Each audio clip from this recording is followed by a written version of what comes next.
Okay, so now we will talk about the subjunctive, but we have a new form, which is known as the perfect subjunctive, and it can be used either in the present or in the past tense. So let's try it out. So as we learned before, the subjunctive is basically when you have two subjects, subjects meaning I, you, he, she, yo, tú, él, and they are followed, so they are separated in the middle by que. Sometimes they're separated by quién or como, but most likely separated by que. So basically, the subjunctive is when one person wants another person or even itself to do something, and it's separated by que. And when it comes to the perfect subjunctive, the subjunctive is going to be used with haber. So I think let me show you the examples of what I'm talking to. So here we have the conjugator, and I just looked up for comer, which means to eat, and let's go for conjugation, and let's zoom in really fast. So yeah, so here we have the subjunctive for comer, which is que yo coma, that I eat, que yo comiera, that I ate, que tú comas, que tú comieras, that you eat, that you ate.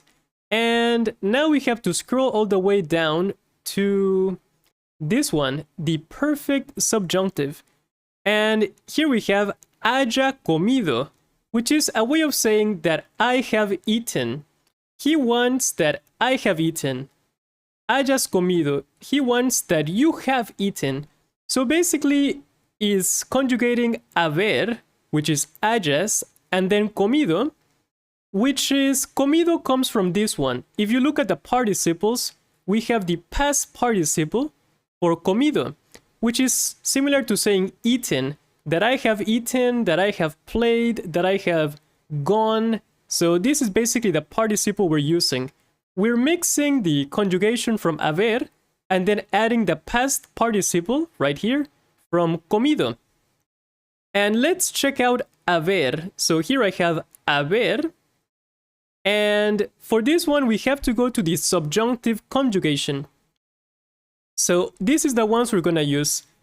Que yo haya or que yo hubiera. Because the imperfect and the future, they're no longer used. So it's only these two, present and imperfect.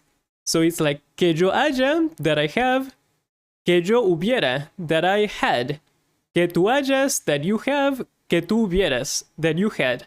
And then we follow by whatever we want to say. For example, comido, eaten, maybe correr, which is to run, que yo haya corrido. So here we have corrido, that I have run. So yeah, that I have run.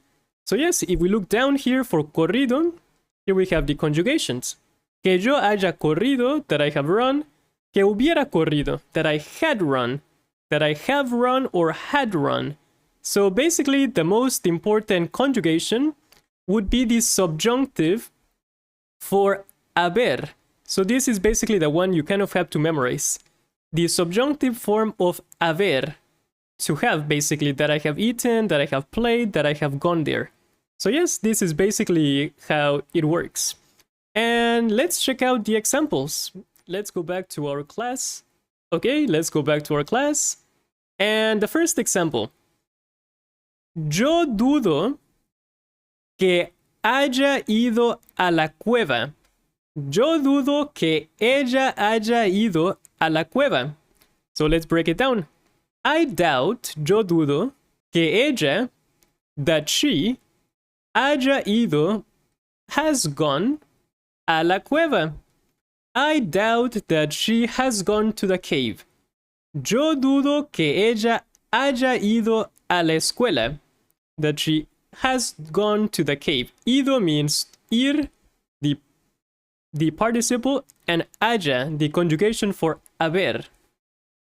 Yo dudo que ella haya ido a la cueva. I doubt that she has gone to the cave.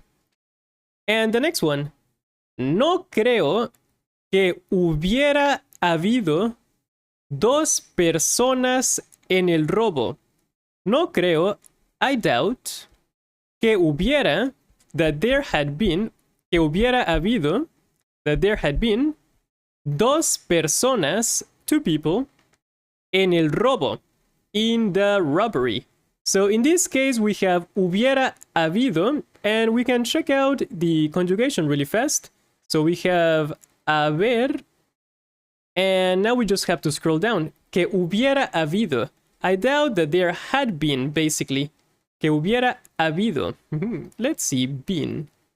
That there had been, yeah, haber o estar. And let's actually check this one, because this one is interesting because, oh wait, let me click on ser or estar and the conjugations, because we also have the conjugations for this one. And for ser and estar, we have sido, que hubiera sido, que haya sido for ser, and estado for estar. So basically that there he had been, like personally been. So there's a difference between ser and estar, which is you yourself being, and haya habido, from haber, to basically to have. So yeah, this is the problem. To have been, hubiera habido. So in this case, we conjugate haber. In some cases, we might need to conjugate estar. So yes, that makes it complicated, but in this case, we use haber. If you're referring to a normal person, que yo haya sido, that I have been, que yo haya sido. So ser and estar refers to a person, habido to kind of like there had been in general, to there have been. A little complicated, yes, but let's check out the other examples. Let's see. So as we know, the subjunctive uses one weirdo. One of those verbs can be a weirdo. And if you need some extra recap, you can go back to the previous lesson on the subjunctive. So let's check it out. So the first example is one that I borrowed from the previous lesson that says, quiero que vengas a verme. I want you to come see me. Quiero que vengas. I want you to come see me. So this is the normal subjunctive for venir, to come. And in the second example, if we make it a perfect, we would say, quisiera que hayas venido a verme. I wished that you have come to see me. Quisiera que hayas venido, that you had come, hayas venido a verme, to see me. I wish that you had come to see me. Quisiera que hayas venido a verme. And the next example, we borrow it from the previous lesson. Me gusta que comas conmigo. I like that you eat with me. Me gusta que comas conmigo. And once we make it into perfect, we have to conjugate hubiera. Me hubiera gustado, I would have liked, que hubieras comido conmigo, that you had eaten with me.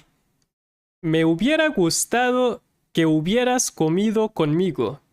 I would have liked that you had eaten with me, or that you would have eaten with me. I would have liked that you had eaten with me, or would have eaten with me. And the next example, here we have, es importante que hagas ejercicio. It is important that you exercise. Es importante que hagas ejercicio. And once we make it into perfect, we have, es importante que hayas hecho ejercicio. It is important that you have exercised. Es importante que hayas hecho ejercicio. It's important that you had exercised. So yes, in this case, we conjugate haber. The next example from the previous one. Recomiendo que vayamos a comer al restaurante italiano. I recommend that we go eat at the Italian restaurant. And once we make it into perfect, we have hubiera recomendado que hubiéramos ido a comer al restaurante italiano. I would have recommended that we would have gone to eat at the Italian restaurant. It's a weird way of saying it, but I think it's understandable. Hubiera recomendado, I would have recommended, que hubiéramos ido, that we would have gone, a comer, to eat, al restaurante italiano, at the Italian restaurant. The next type is, so the normal subjunctive, dudo que su casa sea esa. I doubt that his house is that one. Dudo que su casa sea esa. This is normal subjunctive. Once we make it into a perfect subjunctive, dudo que su casa haya sido esa. I doubt that his house had been that one. Haya sido. So in this case, we have ser. So for example, if we go back to our conjugator, we have ser, and we're basically using this one, the past participle sido. I doubt that he had been. Que haya sido, yeah, su casa. That it had been his house. Okay. And the next one. Ordeno que hagas lo que digo. I order that you do what I say. Ordeno que hagas lo que digo. I order that you do what I say. So yeah, and let's make it into a perfect subjunctive. Hubiera ordenado que hubieras hecho lo que dije. I would have ordered you to have done what I said. It's a very complex phrase. Hubiera ordenado, I would have ordered you. Que hubieras, I would have ordered, hubiera ordenado. Que hubieras, you to have done. Que hubieras hecho, lo que dije, what I said. So one more time. Hubiera ordenado que hubieras hecho lo que dije. I would have ordered you to have done what I said. Yes, it's a little complicated, but I think with practice you understand it. And the last one. Ojalá la maestra no recoja la tarea.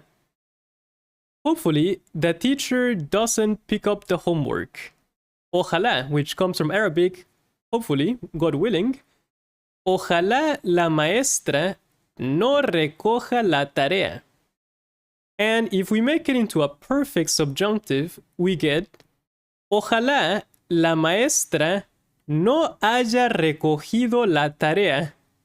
Hopefully, the teacher had not picked up the homework yet. Ojalá la maestra, hopefully the teacher, no haya recogido, had not picked up la tarea, the homework. But basically yet, not yet. So this is something maybe that you will say if you have to go to school and you happen to arrive late and you say, oh, hopefully the teacher didn't pick up the homework yet. Ojalá la maestra no haya recogido la tarea. So yes, this is one of those phrases that you will probably say in those cases. So that's it for this one. And actually one more recommendation. If you want some extra practice, you can feel free to go to the Spanish Dict and look into the perfect subjunctive. You can click, open it a new tab, and yeah, look more into it. So for perfect subjunctive, we only use present and past. We do not use future. The future one is no longer used in Spanish. So yes, go to Spanish Dict for extra, if you want some extra practice, things you don't know. And you can also click, for example, into the examples, haya sido, and you get a whole bunch of extra examples here. So you can just keep on practicing and checking them out until you understand them. So that's it for this one. And as always, thanks for watching. So now it's your turn to practice Spanish. You can find the lessons Quizlet by going into the lecture resources folder. Thanks for watching.